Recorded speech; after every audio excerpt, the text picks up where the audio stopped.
जैसे अभी तक मैं ये काफ़ी टाइम से सुन रहा हूँ कि ऑलरेडी सूरत तो काफ़ी डायमंड सिटी के नाम से जाना जाता था, टेक्सटाइल सिटी के नाम से जाना जाता था। लेकिन अभी शॉर्ट टाइम से मैं देख रहा हूँ कि धीरे-धीरे सूरत को डायमंड सिटी, टेक्सटाइल सिटी के साथ अभी एसी के स्पेयर पार्ट के अंदर भी काफ़ी बूस्ट मिला है। तो ऐसा क्यों हुआ? आपने देखा होगा कि सूरत के नज़दीक पोर्ट हाँ, हज़ीरा पोर्ट हमारे हाँ, पास। बहुत सारी पोर्ट नज़दीक है, ठीक है? इस वज़ह से क्या है यहाँ का जो डिलीवरी नेटवर्क है पूरा स्ट्रॉन्ग है। तो इंडिया के कोई पे शहर पे जो मटेरियल पहुँचाना बहुत आसान हो गया है। तो आपकी पूरी जर्नी क्या थी? आपने किस तरीके से शुरुआत की थी और आप यहाँ ये लेवल पर कैसे पहुँचे? जो मुझे पीसीबी लैब से जो मुझे नॉलेज मिला, वो नॉलेज का यूज़ करके मैंने कई सारी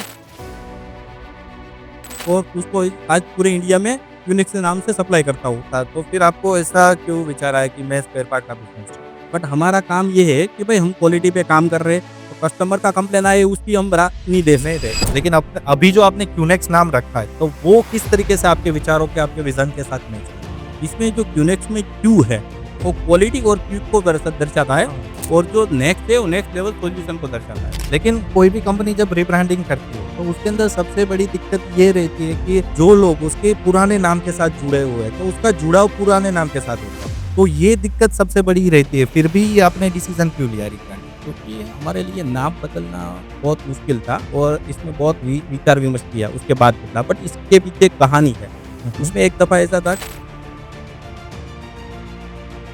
तो उसका जो बात था ना, वो मुझे दिल पे लगी और मैं पूरी रात सो नहीं पाया और सोचते रहा। और हमारा एक मिशन है कि हमें उस हाथ को मजबूत करना है, जो हर घर को ठंडक करता है। नमस्ते दोस्तों, स्वागत है आपका विजेताओं की विचारधारा के एक नए और इंस्पायरिंग एपिसोड में। यहाँ पे मिलते हैं हम उन लोगों से जिन्होंने अपनी मेहनत, सोच और विचार से कुछ करके दिखाया है। ये कहानी उन लोगों के विचारों, उनकी मेहनत, उनकी स्ट्रगल और उसकी सक्सेस को समर्पित है। आज के हमारे गेस्ट हैं मिस्टर विपुल जी, जिन्होंने एक टेक्नीशियन के रूप में अपनी शुरुआत करके आज क्यूनेक्स जैसे ऑल इंडिया ट्रस्टेड ब्रांड के फाउंडर है। तो आइए जानते हैं उनकी कहानी, उनका विचार, उनकी मेहनत और उनकी सक्सेस को। तो चलिए शुरू करते हैं विजेताओं की विचारधारा। नमस्ते विपुल जी, हाँ, आपने हमारा इन्विटेशन का मान रखा और आप हमारे पॉडकास्ट में पधारे, उसके लिए आपका बहुत-बहुत धन्यवाद। नमस्ते जतिन जी, आपका और आपकी गैलेक्सा टीम का बहुत-बहुत शुक्रिया, जिन्होंने आज मुझे इस मंच पे बुलाने के लिए। विपुल जी, ज़्यादा टाइम नहीं लेते हुए मैं ये पूछना आपसे चाहता हूँ कि जैसे कोई भी कंपनी शुरुआत करती है, तो जैसे आपने भी एक टाइम पे अपनी शुरुआत की थी, टेक्नीशियन से आपने एक शुरुआत की थी और आज आप इतनी बड़ी ब्रांड बन चुके हैं। तो आपकी पूरी जर्नी क्या थी? आपने किस तरीके से शुरुआत की थी और आप यहाँ ये लेवल पर कैसे पहुँचे? इसके बारे में मुझे थोड़ा-सा बताइए। जतिन जी, इसमें ऐसा है कि ये 2012 की बात है। जब मेरा चाचा का लड़का मुझे सूरत में पहली बार 2012 में मुझे लेके आया था। उस टाइम मैंने उसके साथ एक हेल्पर के रूम पे एसी का रिपेयरिंग का काम चालू किया और धीरे-धीरे मुझे ज्ञान मिलता गया और मेरी स्किल बढ़ती गई। वैसे-वैसे मैंने खुद का काम चालू किया और काम करते-करते मेरा जो काम करने का तरीका था, वो मेरी स्किल देख के मुझे अलग-अलग कंपनी से काम मिलना चालू हुआ। उसके बाद मैंने धीरे-धीरे उसके काम के साथ-साथ मैंने एसी का स्पेयर पार्ट का भी चालू किया। और ये पूरी मेहनत और देख के मुझे अलग-अलग कंपनी और कस्टमर का मुझे जो सपोर्ट मिला, उस वजह से मेरा एक नामी ब्रांड बन गया। उसके साथ-साथ मैंने क्या किया कि एक अलग-अलग कंपनी के लिए मैंने पीसीबी लैब चालू किया। जो मुझे पीसीबी लैब से जो मुझे नॉलेज मिला, वो नॉलेज का यूज़ करके मैंने कई सारी इलेक्ट्रॉनिक प्रोडक्ट बना रहा हूँ और उसको आज पूरे इंडिया में यूनिक्स के नाम से सप्लाई करता हूँ। ये जर्नी आज मेरा एक यूनिक्स नाम की एक ब्रांड बन चुकी है। तो आपने जैसे बताया कि आपने काफ़ी सारी अलग-अलग ब्रांड के साथ काम किया है। तो जैसे हम कोई भी ब्रांड के साथ काम करते हैं, तो वो ऑलरेडी एक स्टेटस पे काम करती है, एक थ्योरी से काम करती है। तो सारी ब्रांड के पास से हमें कुछ सीखने को, कुछ ना कुछ चीज़ें मिलती रहती है। तो ये एक मुझे बताइए कि आपने कौन-सी ब्रांड के साथ काम किया है और वहाँ से आपको क्या-क्या चीज़ें सीखने को? मैंने बहुत सारी ब्रांड के साथ काम किया है, उसमें प्रमुख कंपनी है, मित्सुबिशी है, वोजंद्र है, डाइकिन है, ब्लू स्टार है, लॉयड है। वैसी बहुत सारी कंपनी के साथ काम किया। आपको भी पता है कि बहुत सारी कंपनी के साथ काम करने का उसका तरीका अलग रहता है, ठीक हुँ। है? तो मैंने उस टाइम उस कंपनी से बहुत सारी बात सीखी कि भाई लार्ज स्केल पे काम करते हैं, तो कैसे उसको हैंडल करना चाहिए। तो हैंडलिंग करने का मुझे तरीका वहाँ से मिला और कंपनी कोई भी काम आगे कोई भी प्रोडक्ट लेके आती है, तो उसके बारे में हमको पहले से पता था और वो प्रोडक्ट कैसे बनाती है, मतलब वो मार्केट का फीडबैक क्या चेक करती है, तो वो भी हमको वहाँ से समझ में आया था। और अगर बड़ी टीम बिल्ड करनी है, तो वो कैसे करेंगे, तो वो कहीं न कहीं हमको वहाँ से सीखने को मिला। ये पूरी जो कंपनी के साथ जर्नी रही थी, उसमें से जो मुझे नॉलेज मिला, उस वजह से आज हम वही नॉलेज को हमारी कंपनी में इस्तेमाल कर रहे हैं और आज हमारी कंपनी में जो भी चैलेंजेज़ आती है, तो उसको हम ऐसे मतलब कि पूरी प्रॉब्लम नहीं समझते, उसको एक नया सॉल्यूशन सोचते हैं और नया सॉल्यूशन लेके आते हैं और उसमें हमको कोई प्रॉब्लम नहीं होती और आसानी से हम सॉर्ट आउट कर देते हैं उसका प्रॉब्लम को। हाँ, जैसे आप ऑलरेडी काफ़ी टाइम से काम कर रहे हो बिज़नेस के अंदर। लेकिन जब कोई बिज़नेस की शुरुआत होती है, जब उसका स्टार्टिंग फ़ेज़ होता है, तो उसके अंदर काफ़ी सारी दिक्कतें आती हैं, टीम को लेके, फाइनेंस को लेके, कस्टमर को लेके, शुरुआती दौर में काफ़ी सारी चैलेंजेस आती है और काफ़ी सारे बिज़नेस शुरुआती दौर में ही बंद हो जाते हैं। लेकिन आप यहाँ तक पहुँचे, पूरी आपकी जो जर्नी है, ये अभी तो ऑल इंडिया में आपको जाना जाता है। तो स्टार्टिंग फ़ेज़ में आपको भी काफ़ी सारी चैलेंजेस आई होगी। तो वो आपने क्या-क्या चैलेंजेस फ़ेस की थी और उसको कैसे से हाँ, सही बात है जतिन जी।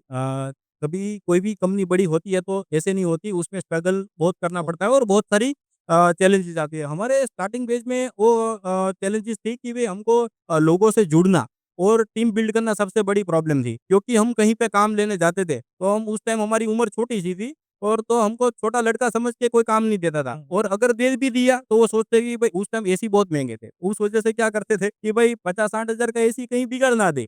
वो डर लगता है ना, हमारा भी ऐसे ही रहता है तो हम किसी को देने के टाइम में हम सोचते हैं कि भाई ये कहीं बग बिगड़ ना जाए, बिगाड़ना? तो उस वजह से हमको काम नहीं मिलता है।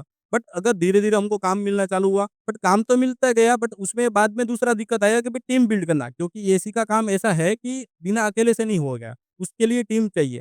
तो टीम बिल्ड करना थोड़ा मुश्किल था। अगर टीम मिल भी जाती थी तो वो सोचती थी भाई ये लड़का मुझे क्या सिखा देगा? तो टीम को भी थोड़ा हैंडल करना मुश्किल था और फिर हमने कभी हिम्मत नहीं हारी और धीरे-धीरे हमने ये सब प्रॉब्लम का सोल्यूट आउट निकालते गए और हमारा जो हम उस टाइम वो सीखे कि भई लीडरशिप कैसे बिल्ड करें और प्रॉब्लम सॉल्विंग कैसे वो बने। अच्छा। उस टाइम हमने जो ये प्रॉब्लम का सॉर्ट आउट निकाला, उस वजह से आज हम क्यूनिक्स में एक सिस्टमिक काम कर रहे हैं, ताकि जो भी चैलेंजेज़ आती है, पूरे आसानी से हम उसको सॉर्ट आउट हाँ, कर मतलब लेते हैं। जैसे प्रॉब्लम आती गई वैसे एसओपी बनाते गए और राइट, राइट, राइट। फ़ॉलो करते। तो ऑलरेडी आपका अच्छा खासा काम ये एसी रिपेयरिंग के अंदर चल रहा था, तो फिर आपको ऐसा क्यों विचार आया कि मैं स्पेयर पार्ट का बिज़नेस स्टार्ट सही बात है। उसमें जतिन जी इसमें एक दफ़ा ऐसा हुआ कि मैं ऑफ़िस पे टीम के साथ बैठा था। हमारी पहले से एक आदत थी कि भई कोई भी प्रोडक्ट है ना, वो क्वालिटी वाला ही यूज़ करना बेच है, ठीक है? तो हमारे पास जो प्रोडक्ट पड़े थे, हम बैठे-बैठे चेक कर रहे थे भई इसमें क्वालिटी क्या है, क्या नहीं है। तो हमको एक प्रोडक्ट ऐसा दिखा कि भई ये पूरा डुप्लीकेट है और मैं और मेरी टीम पूरी शॉक हो गई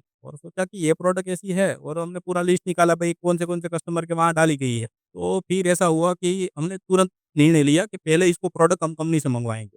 तो पहले से कंपनी से वो प्रोडक्ट मँगवाई और बाद में जो-जो कस्टमर के वहाँ डाला था, वहाँ से हमारे खुद के खर्चे से हमने उसको रिप्लेस कर दिया। क्योंकि कस्टमर का तो कंप्लेन नहीं आया था, बट हमारा काम ये है कि भई हम क्वालिटी पे काम कर रहे हैं, तो कस्टमर का कंप्लेन आए उसकी हम नहीं थे। राह नहीं दे सकते। तो फिर हमने क्या किया, वो सामान पूरा रिप्लेस करके हमारा खुद का खर्चे से नया सामान डाल दिया। फिर हमने उसी दिन ऐसा सिस्टम बनाया कि जो भी प्रोडक्ट हम मार्केट से लाएँगे, पहले कंपनी में टेस्ट होगी और उसपे ट्रायल होगी, उसका क्वालिटी चेक होगा, उसके बाद कस्टमर के वहाँ डालेंगे। फिर ये पूरी सिस्टम हमारे फ्रेंड सर्कल में से पता चला कि विपुल भाई ऐसे-ऐसे सामान लेके चेक करके ही डालते हैं कस्टमर के वहाँ। तो मेरा जो फ्रेंड्स वगैरह थे, तो उसने बोला, "विपुल भाई मुझे ये प्रोडक्ट चाहिए, क्या आप मुझे दे सकते हो?" तो मैंने बोला कि आप क्वालिटी में काम करना चाहते हैं, तो मैं क्यों मना करूँ? हाँ, मुझे तो उस टाइम मैंने उसको ये प्रोडक्ट देना चालू किया। तो धीरे-धीरे वो उसके बाद एक धीरे-धीरे ग्रुप मिलता गया, एक कम्युनिटी बिल्ड होगी। उसके अभी हाल हमारा पूरा इंडिया में 35,000 से ज़्यादा कस्टमर की कम्युनिटी बन चुकी है। तो उस टाइम जो क्वालिटी के हमने सामान पे ध्यान दिया, आज ही वो हम पूरे इंडिया में सप्लाई कर रहे हैं। क्वालिटी ब्रांड हुँ। Right, right. तो अभी आपके पास काफ़ी सारे प्रोडक्ट्स हैं और आप नई-नई प्रोडक्ट लाते भी जा रहे हैं। तो ये नई-नई प्रोडक्ट ढूँढने का और ये सोचने का आपको इंस्पिरेशन कहाँ से मिलती है कि कैसे मैं नई प्रोडक्ट जतिन जी ये अच्छा क्वेश्चन है आपका। इसमें हम क्या करते हैं कि हमारा जो मार्केट का जो ट्रेंड चल रहा है और हमारा जो कस्टमर का फीडबैक आता है, वहाँ से हम सोचते हैं और दूसरा बात ये है कि हमारे इंडिया में से ना बहुत सारे पीसीबी रिपेयरिंग करते हो, पीसीबी लैब चला रहे हैं। वो क्या करते हैं कि मार्केट में नई कोई समस्या आई, तो पहले हमको बताते हैं और कहते हैं कि भाई विपुल भाई ये प्रॉब्लम आई और मैं पर्सनली बहुत सारे कस्टमर को कॉल करके पूछता हूँ कि मार्केट में क्या अपडेट चल रहा है, क्या कोई प्रॉब्लम है, नई समस्या है, तो हम क्या है समस्या को समस्या नहीं समझते, हम नई प्रोडक्ट समझते हैं। तो उसको उसके बाद हम क्या करते हैं पूरा रिसर्च करते हैं, मार्केट में उसके बारे में डिटेल में एनालिटिक्स करते हैं और डेटा रिव्यू करते हैं। उसके बाद मेरी टीम ये काम करती है उसमें नया प्रोडक्ट डेवलप करती है। फिर डायरेक्ट हम मार्केट में वो प्रोडक्ट नहीं दे देते। फिर मतलब प्रोडक्ट ढूँढ के प्रॉब्लम ढूँढ के प्रोडक्ट हाँ, प्रॉब्लम ढूँढ के हम प्रोडक्ट बनाते हैं। फिर वो प्रोडक्ट को हम पहले पायलट टेस्टिंग के लिए जो हमारे जो क्लाइंट है, जो पीसीबी रिपेयरिंग करते हैं, उसको पहले एक सैंपल देते हैं। वो फिर उसपे वर्क करती है, उसमें कोई अगर प्रॉब्लम रह गया, फीडबैक देती है, तो फिर उसमें सॉल्यूशन निकाल के बाद में हम मार्केट में उसको लॉन्च करते हैं, ताकि दूसरी बार ये समस्या कभी ना आ पाए। तो मैंने ये चीज़ एक सुनी थी कि आपने ऑलरेडी एक कंपनी चालू करके बंद कर दी है और ये क्यूनेक्स आपकी नई शुरुआत है, तो इस बात में कितने सच है? अभी जतिन जी मैं यहाँ पे आपको रोकना चाहता हूँ, क्योंकि ये है ना, हमने कंपनी कभी बंद नहीं की। हमने सिर्फ़ कंपनी का नाम चेंज किया। मतलब तो रीब्रांडिंग किया है, जो रीब्रांडिंग किया ऑलरेडी था। काम कर रहे थे वही करते जा रहे हो लेकिन रीब्रांडिंग हाँ, किया है। Right, right. लेकिन कोई भी कंपनी जब रीब्रांडिंग करती है, तो उसके अंदर सबसे बड़ी दिक्कत ये रहती है कि जो लोग उसके पुराने नाम के साथ जुड़े हुए हैं, तो उसका जुड़ाव पुराने नाम के साथ होता है। लेकिन जब नए नाम के साथ कंपनी फिर से नया नाम लॉन्च करती है, तो उतना जुड़ाव वो नए नाम के साथ नहीं कर पाते हैं लोग। तो ये दिक्कत सबसे बड़ी रहती है, फिर भी ये आपने डिसीज़न क्यों लिया रीब्रांडिंग? ये बात आपकी सही है। क्योंकि हमारे लिए नाम बदलना बहुत मुश्किल था और इसमें बहुत विचार-विमर्श किया, उसके बाद बदला। बट इसके पीछे एक कहानी है। हुँ, हुँ। उसमें एक दफ़ा ऐसा था कि मैं ऑफ़िस पे अकेला बैठा था, जो वर्कशॉप पे था हमारा, तो वहाँ पे मैं अकेला बैठा था और कैज़ुअली हमारे पास कई बार कितनी बार कस्टमर का कॉल आता है, हम ऐसे ही बात करते रहते हैं, भई जो भी है, मैंने आपको आगे बोला कि भई प्रॉब्लम के बारे में बोलते हैं, तो एक कस्टमर का फ़ोन आया कि भई हाल-चाल पूछा, "विपुल भाई कैसे हैं?" मैंने बात कर लिया। और वो उस टाइम उसके बातों-बातों में उसने बताया कि विपुल जी, जो आपकी प्रोडक्ट है ना, वो हमारा कमाई का ज़रिया बन गई है और हमारा अभी बहुत सारा सेलिंग की वज़ह से हमारा गुज़रान चल रहा है। तो मैंने बोला ये बात तो अच्छी है। जी। तो उसने बोला मैं एक बात आपको बताना चाहता हूँ। मैंने बोलिए ना। तो उसने बोला कि विपुल जी, आपकी जो काम करने का तरीका है और जो काम आप क्वालिटी प्रोडक्ट प्रोवाइड कर रहे हो, तो वो कहीं आपकी जो ब्रांड का नाम है ना, उसमें दिख नहीं रहा है। तो उसका जो बात था ना, वो मुझे दिल पे लग गई। और मैं पूरी रात सो नहीं पाया और सोचते रहा। फिर जल्दी सुबह पे उठ के मैं ऑफ़िस पे पहुँचा, मेरी टीम आई, उसको टीम को पहले बुलाया। टीम को बुला के हमने टीम को पूछा कि भाई जो हम 2012 से जो काम कर रहे हैं, क्या वो काम को हम नाम में दिखा पा रहे हैं? क्या हमारा जो काम करने का तरीका है, जो हमारी सोच है, जो हमारा काम करने का विज़न है, क्या हम आने वाले 100 साल में वो काम को नाम पे दिखा पाएँगे? हमारा विज़न है, उसको क्या हम उसमें दिखा पाएँगे? तो पूरी टीम चुप हो गई और सोचने लगी। वहाँ से हमारा नाम बदलने का आइडिया आया कि भाई ये अभी समय आ गया है कि नाम चेंज किया नाम जाए। चेंज किया जाएगा। क्योंकि मार्केट में अभी ऐसा नाम लाए कि सबको नाम में समझ में आए कि काम क्या कर रहे हैं। हाँ, तो उस टाइम हमने क्यूनेक्स नाम से शुरुआत। शुरुआत की। लेकिन जैसे आपने बताया कि आपका जो बिज़नेस है, आपका जो विचार है, उसके साथ पुराना नाम मैच नहीं खा रहा था, इसीलिए आपने रीब्रांडिंग हाँ, किया। Right, right. लेकिन अपने अभी जो आपने क्यूनेक्स नाम रखा है, तो वो किस तरीके से आपके विचारों के, आपके विज़न के साथ मैच करता है? जतिन जी, इसमें क्यूनेक्स है ना, वो हमारे काम करने का जो सोच है उसको प्रेज़ेंट करता है। इसमें जो क्यूनेक्स में क्यू है, ओके। वो क्वालिटी और क्विक को दर्शाता है हाँ, और जो नेक्स्ट है वो नेक्स्ट लेवल सॉल्यूशन को दर्शाता है। बराबर है। मतलब जो क्यूनेक्स नाम था, उसमें से आपने क्यू लिया क्वालिटी और क्विक के लिए और नेक्स्ट एग्ज़ैक्टली। लिया नेक्स्ट जनरेशन इनोवेशन के लिए, हाँ, कि अब और नया क्या कर राइट, सके राइट, और नया क्या कर सके। राइट। इस तरीके से आपने क्यूनेक्स नाम रखा सही है। बात। अच्छी बात है कि डायरेक्टली नाम में ही अपना बिज़नेस और अपना विज़न शो कर पाते हैं। हाँ, काफ़ी अच्छा नाम है। तो जैसे आपने नाम तो इतना अच्छा कर लिया और आप क्वालिटी पे भी अच्छा खासा काम कर रहे हो और आपने जैसे बोला कि ये जर्नी की शुरुआत ही क्वालिटी के वजह से हुई थी। लेकिन सारी ब्रांडें जब स्टार्ट होती है तो क्वालिटी पे ही फ़ोकस करती है। लेकिन एक लेवल के अप जाने के बाद वो क्वालिटी में कहीं न कहीं कॉम्प्रोमाइज़ कर देती है। लेकिन आपने अभी तक क्वालिटी में कॉम्प्रोमाइज़ नहीं किया है और आप मेंटेन करते ही जा रहे हो कि क्वालिटी और कैसे मेंटेन करें। तो ये आपको सोच कहाँ से मिलती है और आप क्वालिटी कैसे मेंटेन करते ये इसमें क्या है कि जतिन जी, हमने है ना, क्या करते हैं, क्वालिटी मेंटेन करने के लिए पूरा एक डेडिकेटेड डिपार्टमेंट ही रखा है। पहले कोई भी प्रोडक्ट है, मैंने आप आगे भी बोला कि कोई भी प्रोडक्ट का पहले टेस्ट किया हो? जाता अलग है कैसे? और अलग-अलग बहुत सारा टेस्ट होता है कि उसके बाद ये मार्केट में चलने लायक है कि नहीं, वो पहले सोचते हैं। अगर चलने लायक है तो ही भेजते हैं। बट ऐसा मार्केट में भेजने के बाद भी कोई प्रॉब्लम आता है तो हमारा 1 महीने, हर महीने एक रिव्यू मीटिंग होता है। तो उसमें हम देखते हैं कि कोई कस्टमर का फीडबैक आया है, कोई कस्टमर का कंप्लेंट्स आ रहा है, तो उसको हम ऐसे सॉर्ट आउट करते हैं कि इस कंप्लेंट को दूसरी बार कभी लाइफ में कभी नहीं लाइफ़ आए। में ना हाँ, तो ऐसे पूरा सिस्टमैटिक ही हम उसको सॉल्यूशन करते हैं। तो ऑलरेडी आपने जैसे बताया कि आप प्रोडक्ट पे तो काफ़ी अच्छा खासा वर्क कर रहे हो। तो इसमें से सबसे ज़्यादा आपकी प्रोडक्ट कौन-सी बिकती है? मतलब हाई सेलिंग प्रोडक्ट कौन-सी है? जतिन जी, हमारी हाई सेलिंग प्रोडक्ट एसी के कैपेसिटर, हुँ। एसी के रिमोट, सेंसर और पीसीबी बोर्ड्स है। मैं इसमें आपको डिटेल में बताऊँगा ये क्यों ज़्यादा चल रही है। क्योंकि एसी के कैपेसिटर है ना, वो हम प्योर ऑयल और जिंक से बनाते हैं, ताकि उसकी ड्यूरेबिलिटी को लंबे तक चला सकें। क्योंकि वो देखो, कैपेसिटर है ना, कहीं न कहीं वो एसी में जो ऊर्जा का बचत करती है हुँ। और हमारा देश में जो गवर्नमेंट का भी इनिशियल है कि भाई ऊर्जा की बचत बचत करते कैसे रहे। करें? तो वो सब पॉइंट को हम ध्यान रख के प्रोडक्ट डेवलप करते हैं। दूसरी बात जो रिमोट्स है, तो रिमोट्स कहाँ पे यूज़ होता है? मान लो कि कोई भी कस्टमर है वो आराम से यूज़ करता है। हाँ, कहीं पे रिमोट सोके इसलिए बनाया कि राइट, राइट, राइट। तो उस टाइम हम क्या करते हैं कि जो रिमोट्स है उसका जो प्लास्टिक का वर्ज़न है अच्छी क्वालिटी से यूज़ करते हैं और उसमें जो स्विच, डिस्प्ले और सेंसर है तो क्योंकि लॉन्ग डिस्टेंस से वो यूज़ करे तो उसकी फ्रीक्वेंसी मेंटेन रहे, उस लिए। और हमारा जो सेंसर है, तो सेंसर में हमने क्या देखा है कि भई इंडिया में अलग-अलग लोकेशन पे अलग-अलग वेदर रहती है। मान लो कि जम्मू-कश्मीर में हम जाएँगे अच्छा, तो ठंडी रहेगी और साउथ में जाएँगे तो गर्मी रहेगी, ठीक है? और मीडियम बीच में रहेगा। तो उसमें क्या करते हैं हम 1 ईयर तक अलग-अलग वेदर के हिसाब से उसका टेस्टिंग करते हैं और बाद में उसको मार्केट में जाने देते हैं।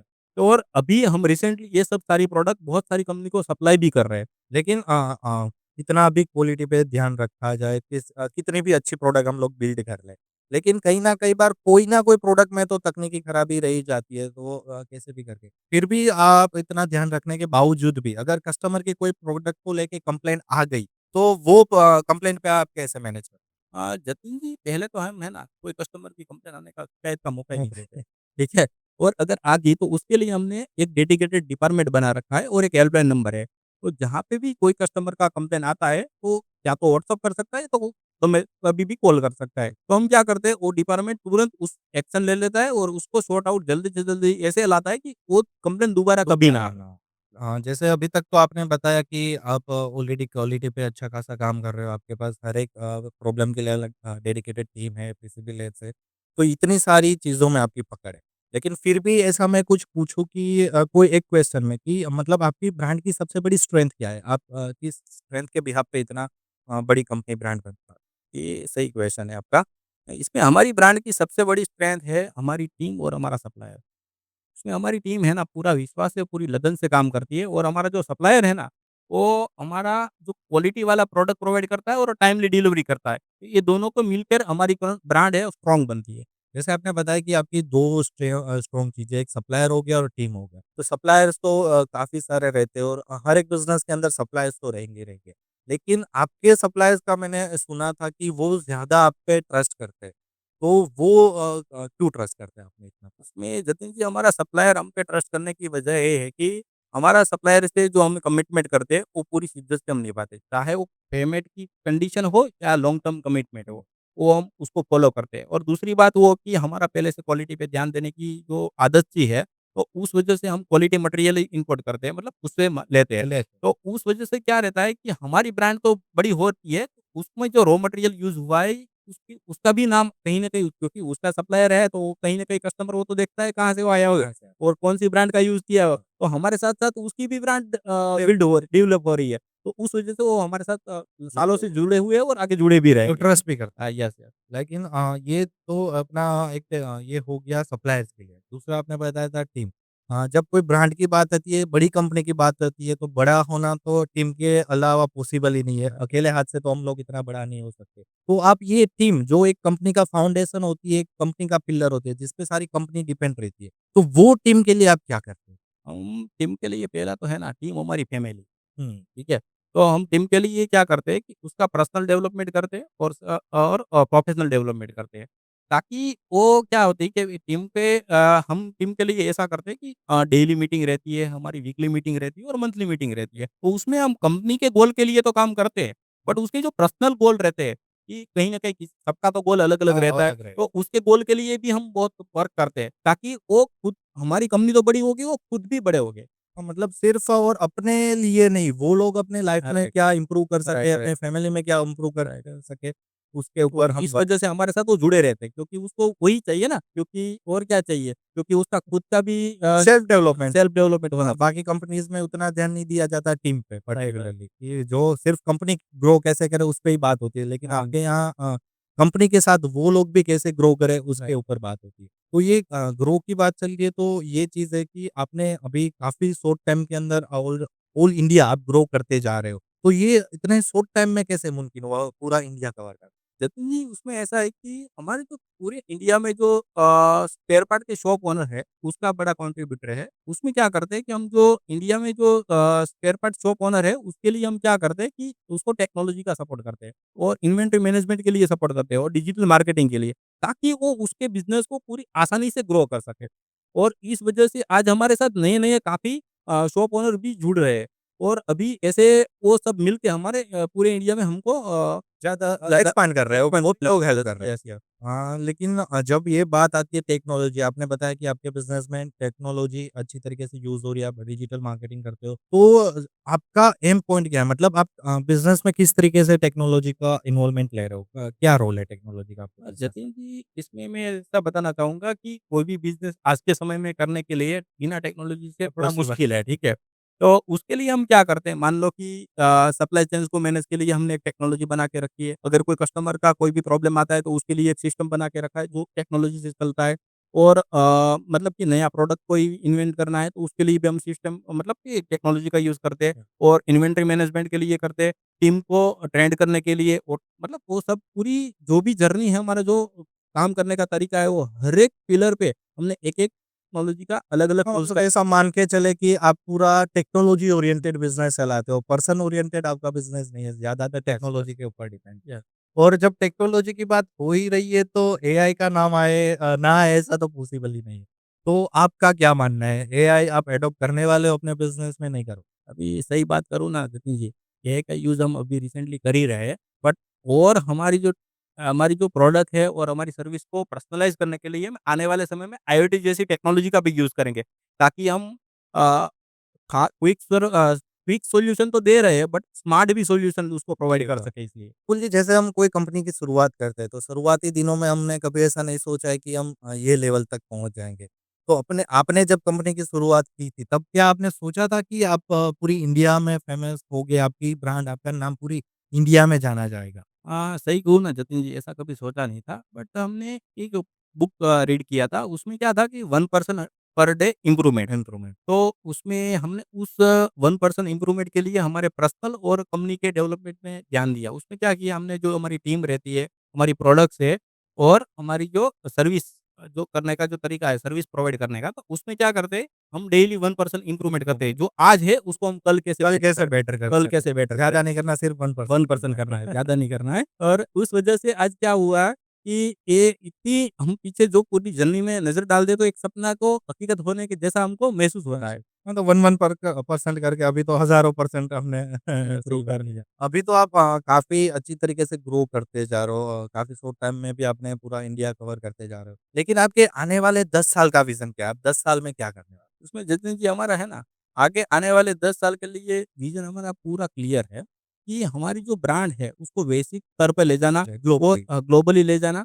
और हमारी जो ब्रांड है, उसको आईपीओ यानी शेयर मार्केट में लिस्टेड करना और हमारी कंपनी में नया-नया प्रोडक्ट इन्वेंट करना ताकि आने वाली जो प्रॉब्लम्स है, उसको पूरे आसानी से हम सॉल्यूशन दे रहे हैं। इसके साथ-साथ हम ऐसा एक इंडिया में कूलिंग इंडस्ट्री में ऐसा कम्युनिटी बिल्ड करना चाहते हैं कि जो इंडिया में नंबर 1 तो रहेगा, पर पूरे विश्व में भी नंबर 1 बनेगा। 1 बनेगा। जैसे अभी तक मैं ये काफ़ी टाइम से सुन रहा हूँ कि ऑलरेडी सूरत तो काफ़ी डायमंड सिटी के नाम से जाना जाता था, टेक्सटाइल सिटी के नाम से जाना जाता था।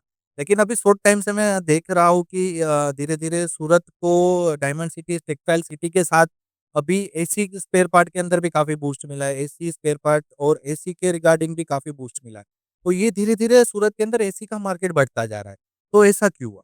इसमें जतिन जी ऐसा है कि जो सूरत का लोकेशन है ना, उसमें उसका बहुत अहम हिस्सा है। उसमें ऐसा है कि देखो, आपने देखा होगा कि सूरत के नज़दीक पोर्ट पोर्ट कोई है, भी हज़ानी हाँ, हज़ीरा पोर्ट हमारे हाँ, पास बहुत है। सारी पोर्ट नज़दीक है, ठीक है? तो पोर्ट की वजह से क्या होता है कि भई कोई भी एसी का प्रोडक्ट है या फिर उसका रॉ मटेरियल है, तो इंपोर्ट करना पूरा आसान है। और दूसरी बात वो है कि यहाँ पे ऑलरेडी पहले से सालों से टेक्सटाइल इंडस्ट्रीज़ और डायमंड जो है, पहले से है। उस वजह से क्या है, यहाँ का जो डिलीवरी नेटवर्क है पूरा स्ट्रॉन्ग है। तो इंडिया के कोई पे शहर पे जो मटेरियल पहुँचाना बहुत आसान हो गया है। आसान हो और दूसरी बात ये है कि यहाँ का एक इकोसिस्टम बन चुका है, जहाँ पे इम्पोर्टर्स और ट्रेडर्स और जो जो लोकल मैन्युफैक्चर है और यहाँ पे अलग-अलग जो पीसीबी रिपेयरिंग करने का सेंटर है, वो बहुत सारा है।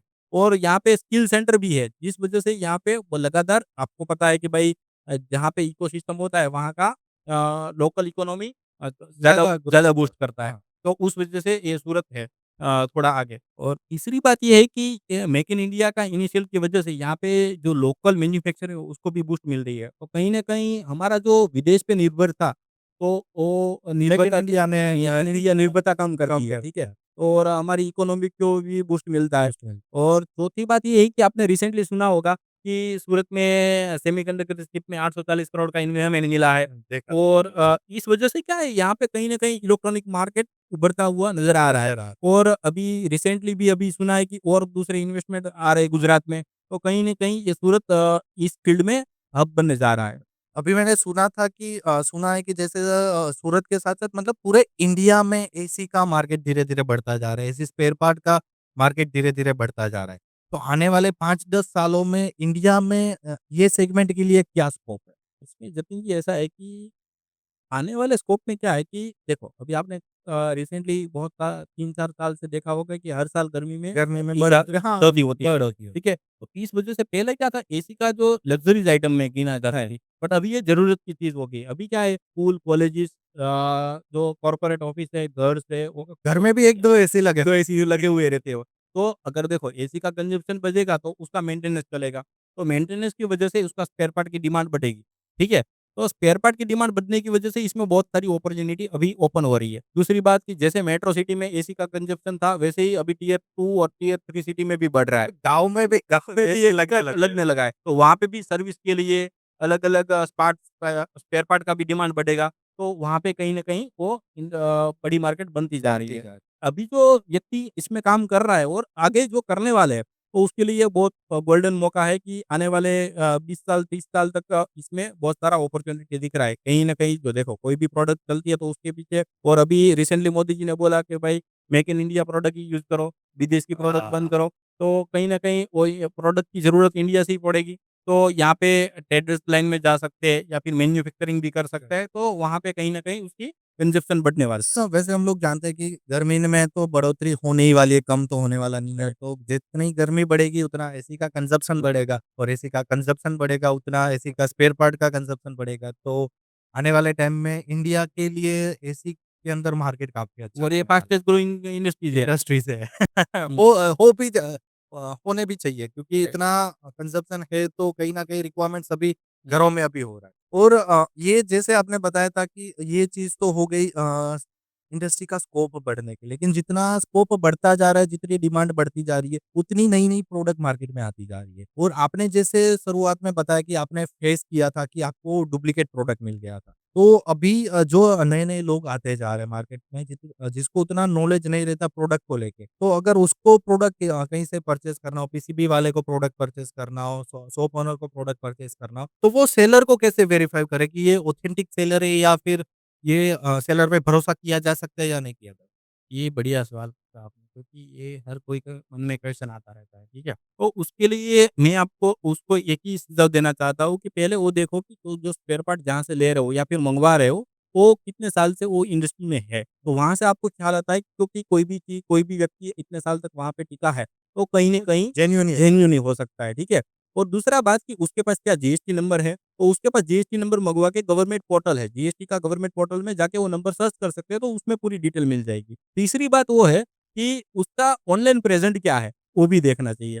ताकि देखो उसमें फ़ेसबुक, इंस्टाग्राम, यूट्यूब है और मार्केट प्लेटफ़ॉर्म है, जो जसडल है, इंडिया मार्ट है, ट्रेड इंडिया है, तो वहाँ पे जाके उसको सर्च करना चाहिए और वहाँ पे उसका रिव्यू रेटिंग देखो और उसका पूरा डिटेल चेक करो, तो वहाँ से आपको समझ में आ जाएगा। जितना विज़िबल होगा उतना राइट, राइट। ज़्यादा ट्रस्टेबल होगा। और एक दूसरा तरीका है कि अभी कहीं न कहीं अलग-अलग शहरों में और लोकेशन वाइज़ एक कम्युनिटी बनी रहती है, तो वहाँ पे भी किसी को पूछ सकते हो या रेफ़रेंस फिर ले हाँ, सकते हैं। रेफ़रेंस ले सकते हो, तो वहाँ से भी समझ में आ जाएगा। तो ये बहुत सारे ऐसा-ऐसा पॉइंट है जो छोटे से। और दूसरा एक पॉइंट है कि अगर किसी सप्लायर से कोई सामान मँगवाने से पहले सैंपल ऑर्डर कर सकते हो। हाँ, उसका छोटा-सा ऑर्डर मँगवा लो, तो समझ में आ जाएगा प्रोडक्ट कि भाई प्रोडक्ट क्वालिटी क्या आया है। क्योंकि उससे समझ में आ जाएगा वो क्वालिटी क्या प्रोवाइड करता है और भेज रहा है कि नहीं भेज रहा है। और तीसरा कि एक उसका सपोर्ट सिस्टम चेक करना चाहिए, क्योंकि वो प्रोडक्ट लेने के बाद वो क्या उसको सर्विस दे कल पा रहे तैयार है हैं, कि नहीं दे ये बात रहा है। सबसे इम्पोर्टेंट हाँ, और एक खास बात है कि उसको टेक्निकल का नॉलेज क्या है। अगर मान लो कि हम पीसीबी बोर्ड की बात करते हैं, कहीं से पीसीबी बोर्ड लिया, अगर जहाँ से लिया उसको वायरिंग के बारे में नहीं पता है, तो वो अपने लाने के आपको बाद क्या गाइड करेगा? क्या गार्ड करेगा? कुछ तो वो भी मेन बात है कि उसके बारे में भी डिटेल में जानना चाहिए। जानना चाहिए। विपुल जी मैंने ऐसा सुना था कि आप सोशल रिस्पॉन्सिबिलिटी के साथ भी जुड़े हुए हो। तो वो क्या चीज़ है? मतलब कौन से सोशल रिस्पॉन्सिबिलिटी के साथ आप काम करते हैं? हाँ, उसमें ऐसा है कि जतिन जी सोशल रिस्पॉन्सिबिलिटी के हम काम करते हैं कि इंडस्ट्री का सबसे बड़ा पिलर है, तो उसके बिना ये इंडस्ट्री नहीं चल सकती, ठीक है? अब वो अहम हिस्सा है, जो एसी के टेक्नीशियन है, ठीक है? तो वो क्या करते हैं कि वो गर्मी में रह के हर घर को ठंडी पहुँचाता है, ठीक है? ठंडक पहुँचाता है। तो उसकी मेहनत और संघर्ष को समर्पण देने के लिए हमने एक जागो एक्सपर्ट करके एक एनजीओ चला रहे हैं। हुँ। तो उसमें हम क्या करते हैं कि उसका पर्सनल डेवलपमेंट, प्रोफेशनल डेवलपमेंट और उसको मार्केट का अपडेट मिल रहा है और उसको सेफ्टी अवेयरनेस के लिए बहुत सारा वर्कआउट करते हैं। और दूसरी बात ये कि उसको समाज में ऐसा सम्मान मिलना चाहिए कि जो डॉक्टर, एडवोकेट, इंजीनियर और चार्टर्ड अकाउंट को मिलता है। बड़े-बड़े लोगों हाँ, जी। उन लोगों को जो मिल रहा है वो उसको भी मिलना चाहिए क्योंकि ये कारीगर के नाम से उसको ना बुलाएँ, वो एक एक्सपर्ट है। जो अपने फ़ील्ड के एक एक्सपर्ट है, तो वो भी कहीं न कहीं प्रोफ़ेशनल लाइफ़ कर रहे हैं, का वर्क कर रहे हैं, ठीक है? और हमारा एक मिशन है कि हमें उस हाथ को मजबूत करना है, जो हर घर को ठंडक अंदर पहुँचाता है। पहुँचाता है, क्या बात! तो विपुल जी ये आप जो एनजीओ चला रहे हो, जागो एक्सपर्ट के नाम पे, अगर कोई टेक्नीशियन इसके अंदर जुड़ना चाहता है, तो वो किस तरीके से जुड़ सकता है? जागो एक्सपर्ट में जुड़ने के लिए हमारा जो इंस्टाग्राम पेज है, उसको फ़ॉलो कर सकते हैं और उसको यूट्यूब चैनल है, उसके साथ जुड़ सकते हैं, ठीक है? और हमारा एक व्हाट्सएप कम्युनिटी है, उसमें आके मतलब उसके साथ जुड़ने से उसको नया-नया अपडेट मिलता रहता है। हाँ, ये मैं अपने टेक्नीशियन लोगों के लिए बताना चाहता हूँ कि अगर आप भी ये बिज़नेस के साथ जुड़े हुए हैं और आप भी ये एनजीओ के अंदर जुड़ना चाहते हैं, तो ये चैनल और मैं इंस्टा का लिंक यहाँ पे डिस्प्ले पे शो कर दूँगा और उसी के साथ-साथ डिस्क्रिप्शन के अंदर आपको लिंक मिल जाएगा इंस्टाग्राम और यूट्यूब के रिगार्डिंग। तो आप वहाँ पे जाके उसको फ़ॉलो कर सकते हो और आप ये एनजीओ के अंदर जुड़ सकते हैं। विपुल जी अब ये मैं आपको एक लास्ट क्वेश्चन पूछना चाहता हूँ कि आप ये पॉडकास्ट के ज़रिए अपने व्यूअर्स को और कस्टमर को क्या मैसेज देना चाहते हैं? जतिन जी, ये पॉडकास्ट के ज़रिए मैं बताना चाहूँगा कि जो इस इंडस्ट्री में जो काम कर रहे हैं और आने वाले टाइम में करेंगे, उसको एक बताना चाहता हूँ कि ये इंडस्ट्री आने वाले 25-30 सालों में और फास्टेस्ट ग्रोइंग होने वाली है और इसमें बहुत सारे मौके निकलने वाले हैं। और इसको सिर्फ़ काम की तरह ना देखें, एक मिशन की तरह देखें ताकि आने वाले समय में जो अपनी टीम को बिल्ड करे और टीम को ट्रेंड करे और नया-नया टेक्नोलॉजी का यूज़ करके पूरे काम को आसान करे।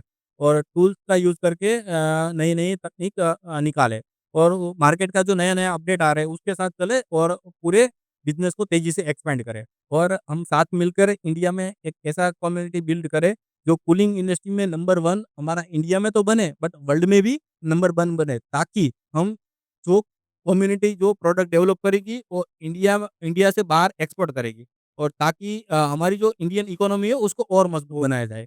और साथ ही में मेरा जो सप्लायर है, मेरी टीम मेंबर है, मेरा जो स्पेयर पार्ट शॉप ओनर है, मेरा जो टेक्नीशियन मित्र है, मतलब एक्सपर्ट मित्र है और जो पीसीबी लैब में काम करने वाले मित्र है और उसको और मेरा धर्मपत्नी, माता-पिता, फ्रेंड फैमिली को बहुत-बहुत धन्यवाद देना चाहता हूँ क्योंकि आप सभी की वजह से आज मैं यहाँ तक पहुँचा और इतनी बड़ी यूनिक जैसी ब्रांड बना पाया हूँ। और ये जो जर्नी है ये आप सभी की वजह से बनी है और ये जो आज ब्रांड बनी है वो सिर्फ ब्रांड नहीं है, आप सबके साथ मिलकर बनी हुई एक जर्नी है। तो दोस्तों ये थे हमारे विपुल जी जिन्होंने टेक्नीशियन से एंटरप्रेन्योर तक का सफ़र शेयर किया। इसी तरीके की इंस्पायरिंग कहानियाँ देखने के लिए देखते रहिए विजेता की विचारधारा और मिलते हैं नए विजेता के साथ। धन्यवाद, देखते रहिए, कनेक्टेड रहिए, सुनते रहिए। Thank you.